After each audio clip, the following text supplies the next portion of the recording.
Napakasaya kong nasa presensya ng ating Panginoon sa umaga pong ito. Amen. Kung tayo po ay nagpupuri sa Kanya at pinupuri natin siya ng buong puso, sa katotohanan at sa Espiritu, ay mararamdaman po natin ang Kanyang pagkilos po sa atin. So muli po mga kapatid, isa pong magandang umaga, magandang araw po sa ating lahat, saan man po tayong naroon ngayon. Salamat sa Panginoon na tayo muli ay magkakasama upang pag-aralan po ang Kanya pong mga salita. At maraming salamat din po sa pagkakataon na ito na muli pong maibahagi ko po ang Kanya pong mga salita sa ating lahat. Dalangin ko na sa pagtatapos po ng ating gawain ay lahat po tayo ay makatanggap po ng mga biyaya at pagpapala po ng Diyos. Dahil alam po natin na ang Diyos natin ay dakilat po pagpala sa lahat. Nasa Kanya po ang mga bagay na hinahanap po natin, na hindi po natin mahanapan dito sa mundo po. Kaya tayo po ay matamang po na makinig. Ibigay po natin ang ating atensyon sa Kanyang mga salita upang maunawaan po natin ang mga may papagod po sa atin at hindi po natin ito makakalimutan. Para naman po hindi masayang ang ibinigay natin, inilaan natin na oras sa ating Panginoon. So ang paksa po natin ngayon mga kapatid ay matatagpuan sa aklat po ng Mateo mula po sa kabanata, ikawalong kabanata. Okay? At pag-uusapan po natin dito ang kung paano pinatigil ng Panginoon ang malakas na hangin at ang mga alon. So Jesus calms the storm. Yan po ang topic po natin mga kapatid. At gusto ko nga pong basahin po natin sa Matthew chapter 8, verse 23 hanggang sa verse 27 po tayo. Okay? Umpisa na po natin. Sabi niya sa verse 23, sumakay sa bangka si Jesus at sumama ang mga tagasunod niya. Next. At habang naglalayag sila, biglang lumakas ang hangin at halos matabunan na ng malaking alon ang kanilang bangka. Natutulog noon si Jesus. Kaya nilapitan siya ng mga tagasunod niya at ginising, Panginoon, iligtas niyo po kami. Malulunod na tayo.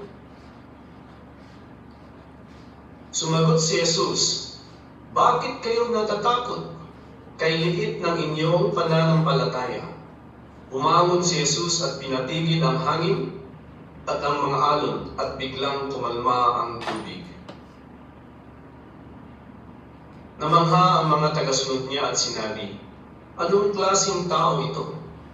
Kahit ang hangin at mga alon ay napapasunod niya. Manalangin po tayo mga kapatid. Ang manaming dakila at makapangyarihan sa lahat, patuloy po o Diyos na nagpapasalamat po kami sa inyong pong kabutihan.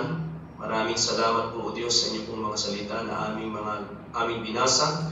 Nawa ay patuloy mong ipaunawa ang kahulugan ng mga ito o Diyos sa amin at ipaintindi mo habang ito po ay aming tinatalakay. Kaya gabayan mo nawa kami ng inyong dakilang Espiritu upang sa gayon o Diyos ay maunawaan po namin ng lubos ang mga mensahe mo sa umaga po ito. At dalangin ko rin po Panginoon at patuloy mong panatagin ang puso at isipan ng bawat isa. Anuman pong mga humahadlang at umiistorbo o Diyos ay aming sinisira upang sa gayon o Diyos ay matuon lamang po ang aming atensyon, ang aming puso at buhay sa iyo, sa inyong mga salita na may papaubod sa umaga po ito. Maraming salamat po Panginoon sa iyo pong presensya.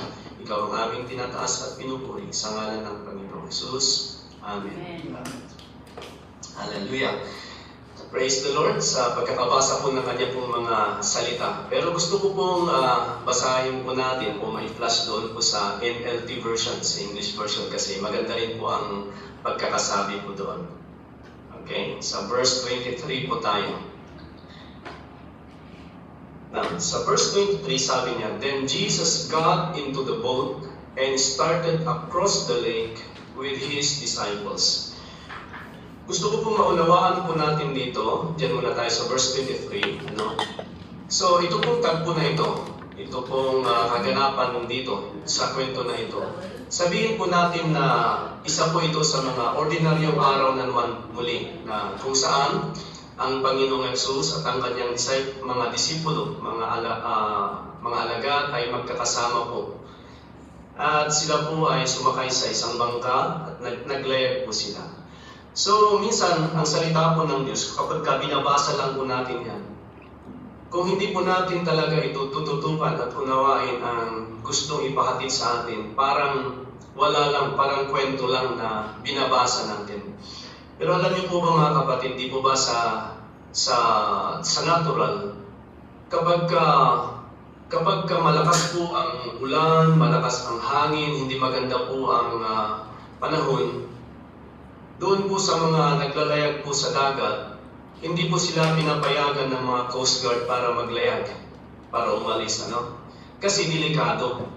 Pero dito po sa sitwasyon po na ito, kung titingnan po natin, wala pong masamang panahon na nagaganap. Kaya malaya po silang nakapaglayag po doon po sa lawa. Umalis po sila at sumakay po sa bangka.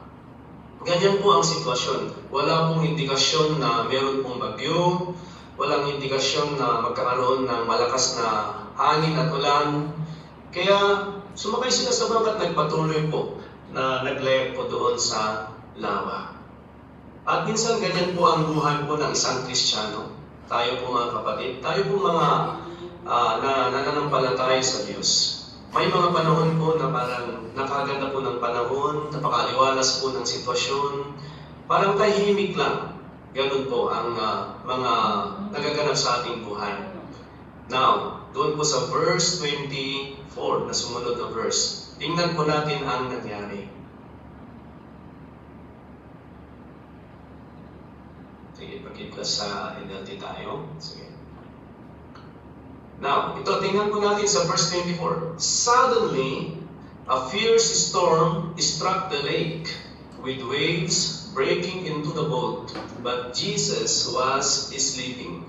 Okay, yung salita pong suddenly, bigla-biglaan po. Bigla-biglaan po nagkaroon po ng malakas po na storm. Ng malakas po na hangin. Okay? Na humampas po sa lawa. Okay? Biglaan po. So meaning to say, ito pong word na suddenly, mga kapatid, minsan, without warning, wala pong paabiso, may bigla-biglaan pong malakas po na hangin.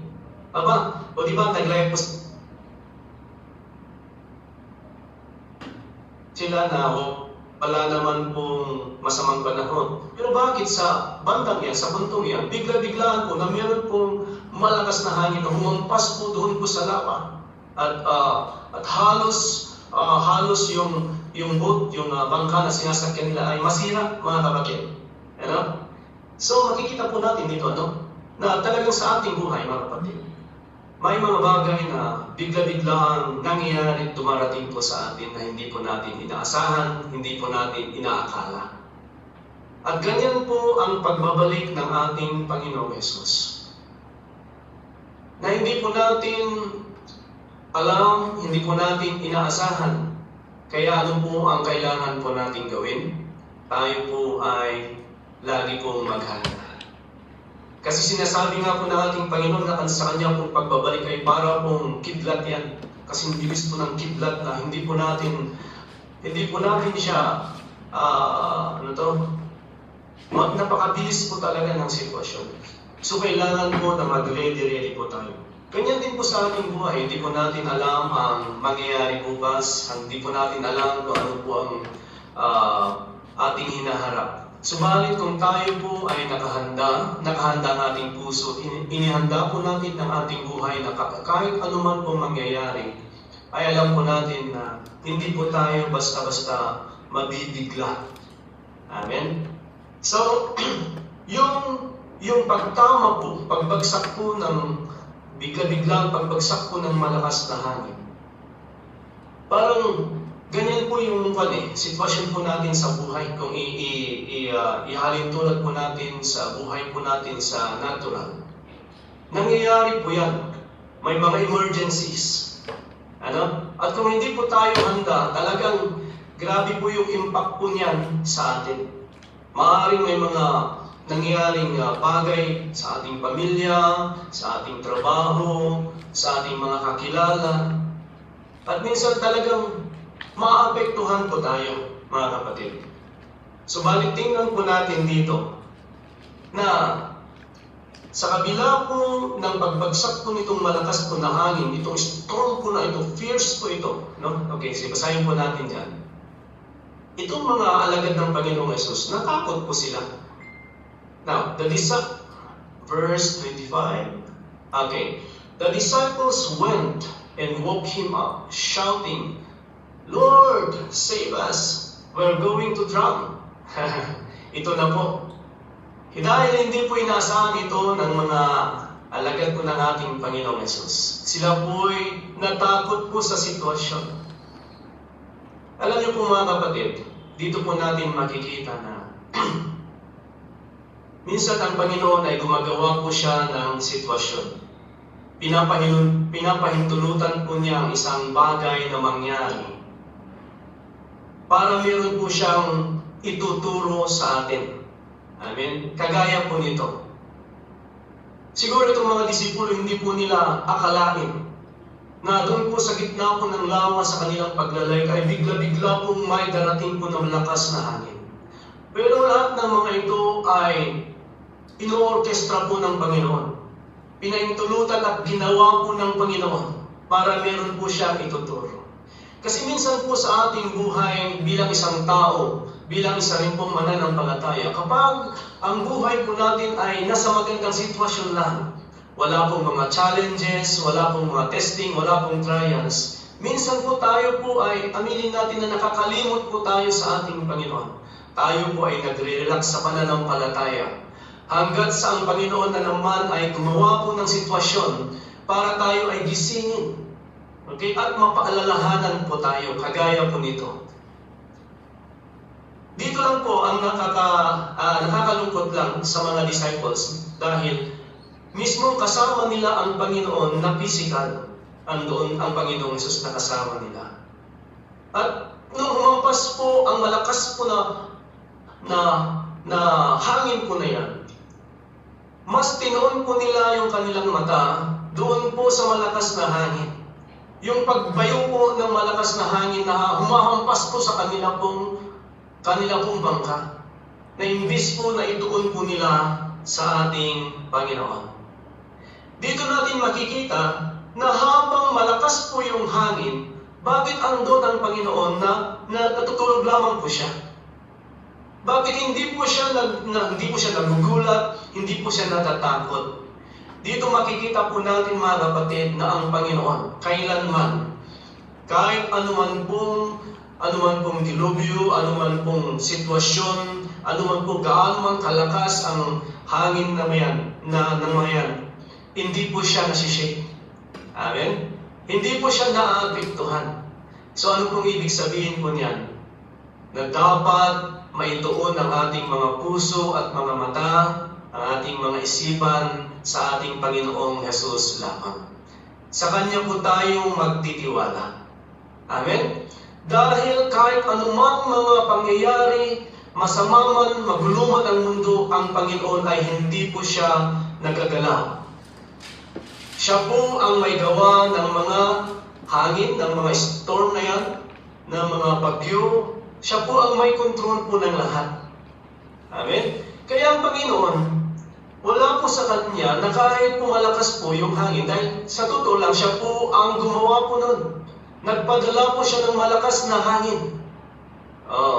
At doon po, sa mga sitwasyon po natin sa buhay, kagaya po nila, minsan, pag dumarating ang mga sitwasyon na ganito, dito na naihahayag kung ano po ang kalagayan po ng ating puso, ang kalagayan po ng ating isip, at kalagayan po ng ating pananampalataya sa Kanya. Papahintulutan po ng Diyos minsan ang mga sitwasyon, maaaring problema, kagaya na po niyan. Napasok po tayo dyan sa loob. Sabihin na po natin na isa pong malakas na bagyo yan na dumating sa buhay po natin. Ngunit sa kabila po niyan, ay meron pong itinuturo ang Panginoon po sa atin. tayo po ay nakarinig ng kanyang masalita upang ang pananampalataya po natin ay mas lalo pa pong lumalim, mga kapatid. Dahil minsan kung wala pong mga pangyayari sa ating buhay, nagre-relax lang po tayo. Pero tingnan nyo, kapag meron pong mga pagsubok na dumarating, mas lalong tumatawag po tayo sa Kanya. Kaya ang Panginoon, siya po ang may akda po ng lahat, kontrol po niya ang lahat, at alam po niya ang makakabuti po sa atin. Minsan kahit sabihin po natin na parang nagiging uncomfortable po tayo, na hindi po tayo komportable sa sitwasyon, pero paraan ito ng Diyos para mas lalo pong makilala po natin siya, lumalim pa po ang ating pananampalataya po sa Kanya. Kaya sa Kanya po tayo magtitiwala dahil kahit anumang sitwasyon ay hindi po siya nagagalaw, hindi po siya naaapektuhan. Kasi siya po ang Diyos at siya po ang author, siya po ang may akda po ng lahat ng mga pangyayari sa buong mundo, buong kalangitan. Dahil siya po ang may control po ng lahat. Basahin lang po natin yung sumunod po na verse po doon. Pagpatuloy po natin. Now, pagkatapos na ito pong mga disipulo nagpunta sa Panginoong Hesus at ginigising po siya, sila po'y takot na takot. Ito po sa verse 26, Jesus responded, sumagot po ang Panginoong Hesus, "Why are you afraid? Bakit kayo natatakot? You have so little faith." Napakaliit ng pananampalataya ninyo. So, nirebuke po sila ng Panginoong Hesus. Okay? Then he got up and rebuked the wind and waves, and suddenly there was a great calm.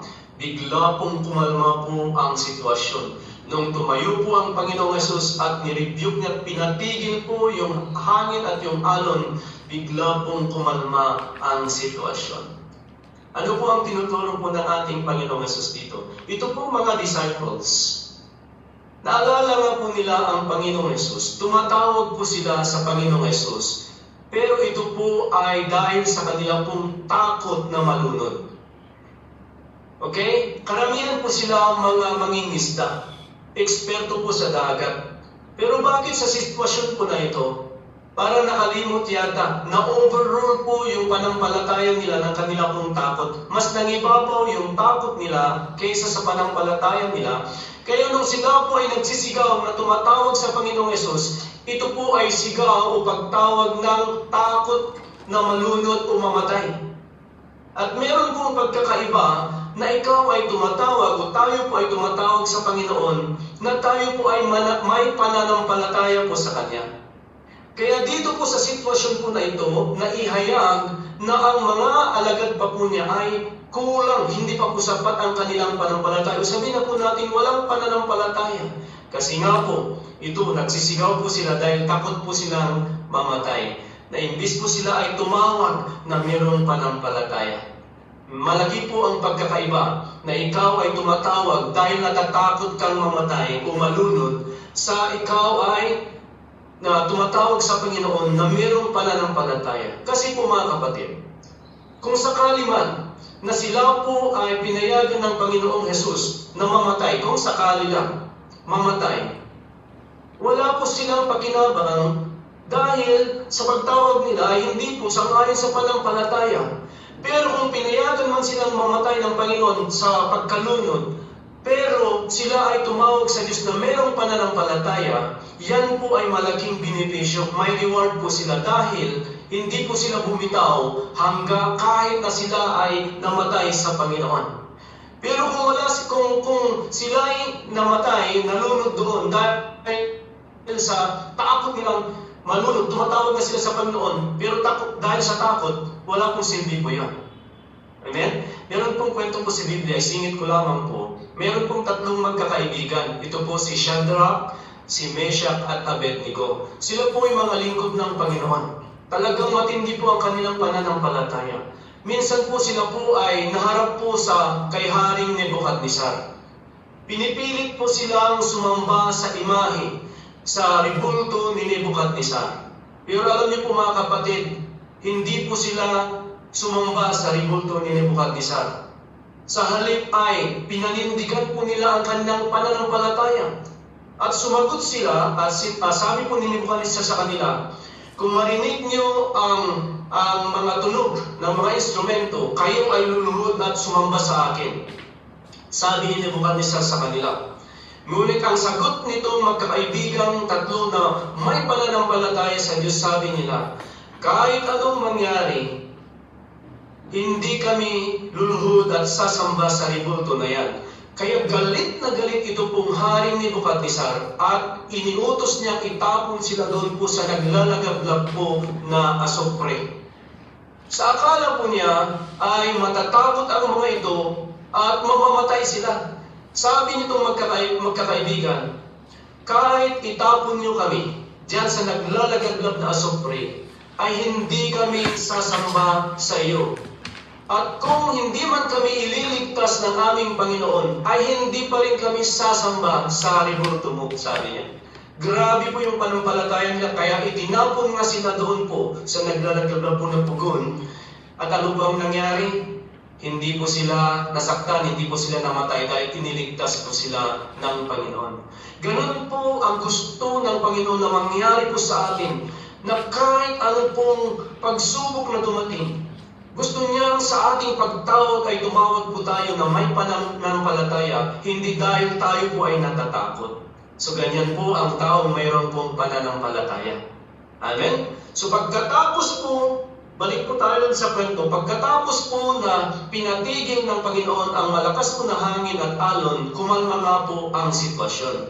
Subalit tingnan po natin ito sa verse 27, the disciples were amazed. Namangha po yung mga disipulo, pero meron pa rin po silang katanungan. Ibig sabihin, hindi pa rin po nanaigang panampalataya sila. Mayroon pa po silang unbelief. Kasi, tinatanong pa rin nila kung sino itong tao na ito, na imbes na paniwalaan nila na siya ang Jesus, pinatigil na nga, gumawa na nga po siya ng milagro sa kanila pong mismong matang nakita, hindi pa rin po sila agad naniwala sa kanya. Tinatanong pa rin nila kung sino ang taong ito. Sana huwag po tayong matulad sa ganyan pong karakter, mga kapatid. So dito po, mga kapatid, ang Panginoon kapag hinahayaan po niya, pinapayagan na magkaroon ng mga sitwasyon para hubugin po tayo yung ating pananampalataya. Minsan kung mayroong mga pagsubok tayo, kahit nandiyan tayo sa loob, pagsubok na po yan, tingnan po natin ito na kalooban ng Diyos dahil meron siyang inaayos sa ating mga buhay, sa ating pananampalataya. Dahil nga po sa salita po ng Diyos, God works together for good. So ganyan po yung nangyari, mga kapatid. At tingnan po natin, basahin lang po natin yung panghuli nating mga verses doon po sa aklat po ng Roma sa ikawalo. Ganyan din. Okay, Romans chapter 8, yan. Ito po, mga kapatid, alam natin na sa lahat ng bagay, ibig sabihin lahat ng bagay, kasama na po yan yung mga pagsubok natin, kasama na po yung mga magagandang sitwasyon natin. Sabi niya, gumagawa ang Diyos para sa ikabubuti ng mga umiibig sa Kanya. Amen. Kumikilos po ang Diyos. Sa kabila po, minsan nakikita lang po natin yung problema o pagsubok. Pero sa likuran po niyan pala, tayo na umiibig, nananampalataya po sa Diyos, ay kumikilos po ang Panginoon. Gumagawa po ang Diyos sa ating buhay. Meron po siyang tinuturo, meron po siyang binabago sa atin, at gusto po niyang palakasin ang ating pananampalataya. Ipagpatuloy po natin basahin po yung verse na yun. Yeah? So, lahat ng mga kaganapan at sitwasyon na nangyayari sa ating buhay, hindi po sila mga aksidente lang. Meron pong kaparaanan ang Panginoon. Pinapayagan po niya. Sabi niya, balagin muna natin sa verse 28, please. Sabi niya, gumagawa ang Diyos para sa ikabubuti ng mga umiibig sa Kanya, na Kanyang tinawag ayon sa Kanyang layunin. So meron pong mga purpose, may layunin po ang Diyos. Kung minsan, bakit po niya pinapayagan na mangyari ang isang bagay po sa atin? Kagaya po ng pagpasok po natin dyan sa loob, mga kapatid. Maaaring kung titingnan po natin, ito po ay hindi po siya maganda. Pero sa Panginoon, Kagaya po ngayon, meron po siyang gustong iparating na mensahe po sa atin. Kaya wag po tayong malungkot, kundi magpasalamat nga tayo dahil hindi po natin alam. Baka kung nasa labas po tayo, maaaring iba po ang mangyari. Pero ito po lahat ay orkestrado po ng Panginoon. Tapusin lang po natin yung verse. Yan, verse 29. Sapagkat alam na ng Diyos noon pa man kung sino-sino ang kanyang magiging mga anak. Hallelujah! Purihin ang Panginoon na tayo po ay naabot po ng kanyang gospel, ng kanyang salita, para nung tinanggap po natin siya at manampalataya po tayo po ay naging kabilang po sa kanya pong mga anak. At sila'y itinalaga niyang matulad sa kanyang anak na si Jesus para siya ang maging panganay sa maraming magkakapatid. Kumbaga, nung tinanggap po natin ang Diyos, ang Panginoon sa atin, naging tayo po ay kaparte po ng pamilya po ng Diyos, naging kapatid po natin ang Panginoong Jesus. Hallelujah! Siya po ang una pong nabuhay mula po sa mga patay. Siya po yung pinakapanganay sa lahat. At tingnan po natin sa verse 30, last verse please.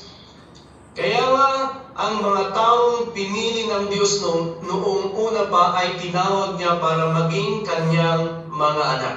Amen? Tayo po mga kapatid, nung una pa lang, maganda po ang purpose at plano po ng Diyos. Sinira nga lang po yan ng demonyo. Pero ngayon po pinapabalik po tayo. Gusto niya po na tayo maging tunay po niyang mga anak. At ang mga tinawag niya ay itinuring niyang matuwid. At ang itinuring niyang matuwid ay binigyan niya ng karangalan. Tinuwid po tayo, tinutuwid po tayo ng Diyos sa kanya pong mga salita. Amen? At lahat po ng kanyang mga itinutuwid, binibigyan po niya ng karangalan. Amen? So napakalaki pong karangalan na makilala po natin ang Panginoong Diyos. Napakalaki pong karangalan na tayo po ay kanya pong iniligtas. Hindi po tayo karapat-dapat mga kapatid, maging sa kanya pong mga biyaya at pagpapala. Subalit, alam po natin ngayon, naintindihan natin na simula pa lang noong una ay meron na pong magandang plano ang Diyos sa atin at ito po ay kanyang ipinapatupad sa atin. Kaya wag po sana tayong sumuko, wag po sana tayong tumigil na kilalanin pa ang ating Panginoong Yesus. At magpatuloy lamang po tayo sa mga gawain dahil marami pa pong mga bagay na ituturo sa atin ng ating Diyos para mapangalagaan po yung kaligtasan na ating tinanggap. Maraming salamat po sa lahat. Magandang umaga po mga kapatid at Happy New Year po sa ating lahat. Ilang araw na lamang po ay papasok na po ang bagong taon at pagpalain po tayong lahat ng ating Panginoon. God bless po mga kapatid. Salamat po at ibalik ko po sa ating MC. Thank you po.